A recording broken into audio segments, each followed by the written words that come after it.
If you're a regular here, I know what you're thinking. You're thinking, Paul, has the channel gone completely over to the Shadowdark side? Well, you're not completely wrong, but this channel is not just about Shadowdark. It is about other role-playing games, and it is about helping GMs just like yourself run epic games. But lately, I have been on a run with Shadowdark, including a Monday night game that I stream right here on the channel every Monday night, 6 p.m. Central Time, and we are having a blast with it. So I thought I would simply come on, for those of you that might be new and have never created a character in Shadowdark, and I want to show you how to do it on Roll20, which is my VTT of choice. It's where I run my games, and I want to show you, if you're a GM especially, how easy it is to roll one up. Now, before I take you over to my Roll20 page, if you are brand new here, first of all, thank you for coming, thank you for watching. And if you like videos like this, you'd like to learn how to run epic games at your table, well, go ahead and click the subscribe button, and that's exactly what you'll get every week. So let's head over to Roll20, and I'll show you how to roll up a Shadowdark character. All right, welcome to my Roll20 page. This is where I'm running a game called The Ruins of Bittermold Keep. And if you're interested in any other videos on Roll20, how to use it, so forth, I'll put a link up here. You can check that out.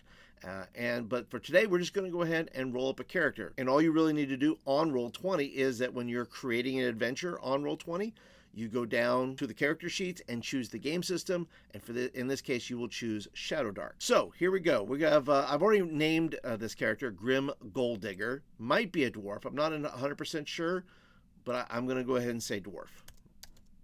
We'll see what happens. I'll say dwarf. And he's going to be level 1 at the moment. I don't have a class yet for him because we're not that far yet. But we are going to go ahead and roll up some stats. So let's go ahead and roll up some stats here. It's 3d6 across the board. So I will roll in order. And then whatever I get is what I get. So let's start with this. All right, so we have a 7. That does not bode well for for being a fighter. All right, so we have that. Let's go ahead. That's our strength. Now let's go ahead and roll 3d6 again.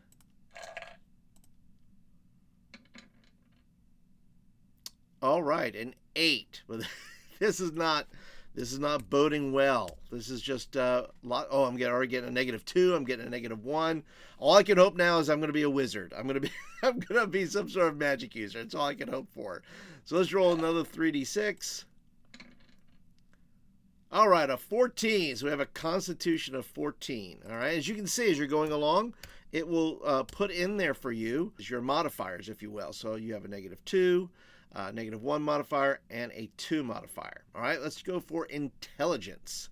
See what we get there. Okay, not too bad. I'll take a 12. I'll take a 12 in intelligence. All right, I get a +1 modifier there. Now we go to wisdom.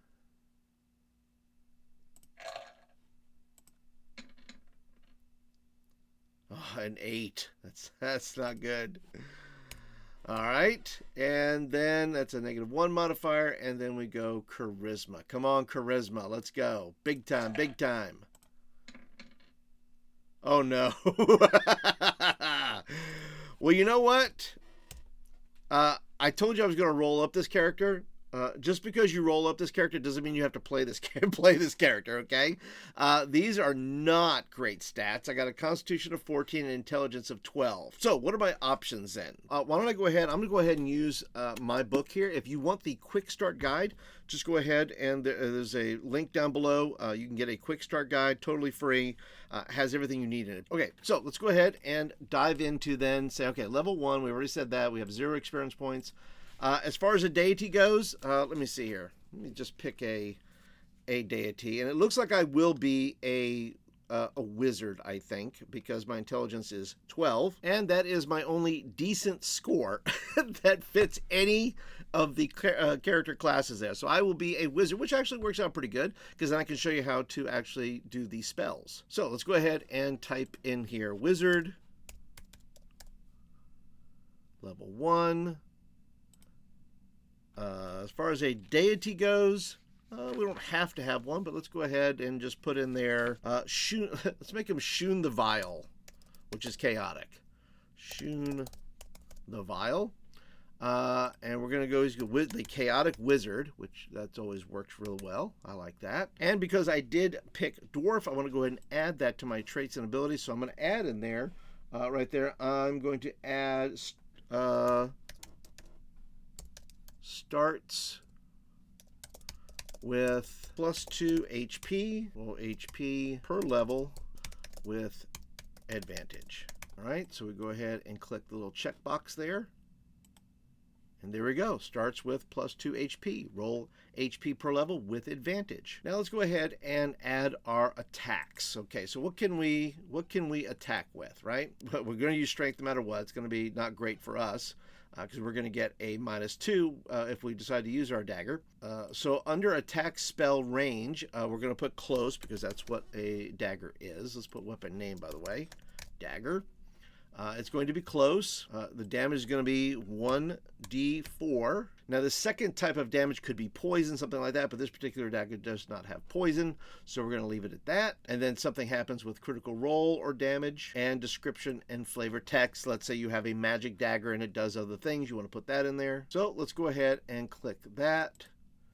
And there we go. We have a dagger at -2. It's going to do 1d4 points of damage. So when you click that, it will roll it. And there we go. We have a 13. So you know what? Maybe, just maybe, at 11, you might hit something minor. You might hit something like a little goblin or something. Now, this will be where you put your spells as well. So let's go ahead and add a spell. So we get 3 first-level spells. So let's go ahead and add Burning Hands. Okay, so we'll add Burning Hands. That will be, you will use your intelligence for that because that's what you're going to roll. Make sure the spell goes off. The spell duration is going to be instant. The range for that's going to be close, which means you're going to have to be right up on them. Then you're going to put your DC to cast. What is the number you actually need? So it's going to be 10 for wizards, plus the actual spell tier. So it will be an 11. And then if you have other bonuses, you put those in there, which you normally will not. And then all the other things there, you can just put your description there if you want to. If you want your spell description to pop up, you can put that in there. Then you come back up here, go ahead and roll and click the checkbox there. And then you have Burning Hands. I'm going to get +1. Let's see how we're going to do with that. Okay, critical failure.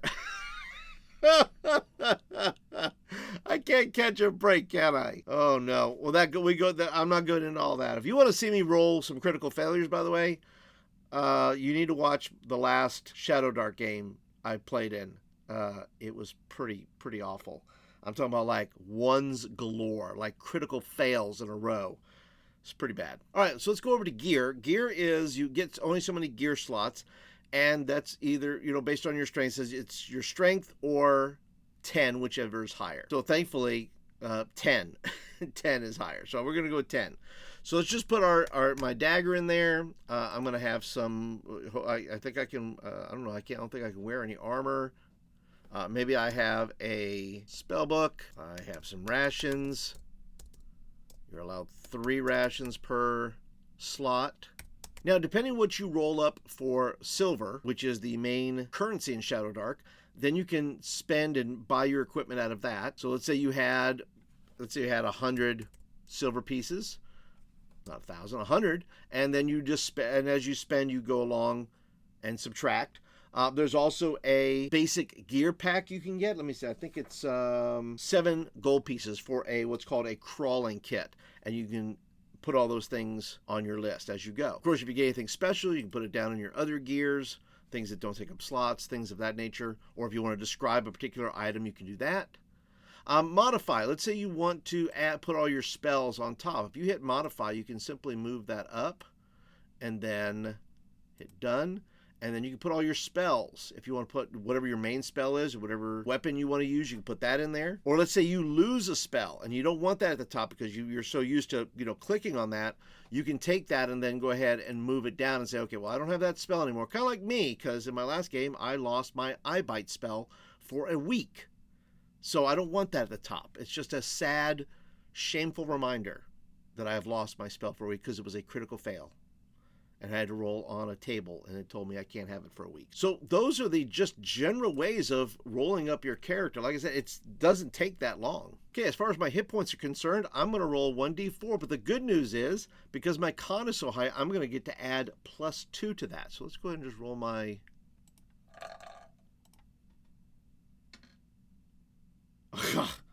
Great, I have 3 hit points. Fantastic. All right. Just par for the course here, folks. Par for the course. Okay, so as far as my armor class goes, I don't have any armor, so it's going to be a base 10. And then let me go ahead and roll up my wizard talent. So at least maybe I have some hope here. So let me go ahead and roll a d12. Oh, a 12. So I can choose, according to the rules here, I can choose a talent or +2 points to distribute to stats. So, wow, let's see, what can I do here? I could give myself a strength of 9. That would give me a -1. I could give myself a 14, which would then give me +2. So I think I'm going to add 2 points. I'm going to have a 14 intelligence. Well, then will give me +2 to all my spell casting. So, hey, you know what? Good things do happen sometimes. And let's go ahead and just look to background. So let's see what we get for a background. All right, so as far as the background, I think we said Churgeon. So, okay, I can have maybe some helpful abilities there. And there you go. That's my character. All right, and that's how you roll up a character on Roll20. If you have any questions about that, go ahead and leave a comment down below. I'll be happy to answer them for you. And I hope that you roll up a character far better than mine, but it kind of worked out towards the end. So yeah, playable character. I'm good with it. But I'd like to hear from you. What do you think of Shadowdark? Have you ever played it? Have you played it on Roll20? And tell me about your character down in the comments. And if you're looking for other Shadowdark videos, well, I have a whole bunch of them right here. You can click on there. You can check those out. But that's it for today. Thank you so much for joining me. Hope that you enjoyed the video. Be sure to go ahead and click the thumbs up button if you like this video, because that tells me you like it and you want more videos like this. So that's it for today, everybody. I hope you guys have a great week, and I hope you get to play some Shadowdark.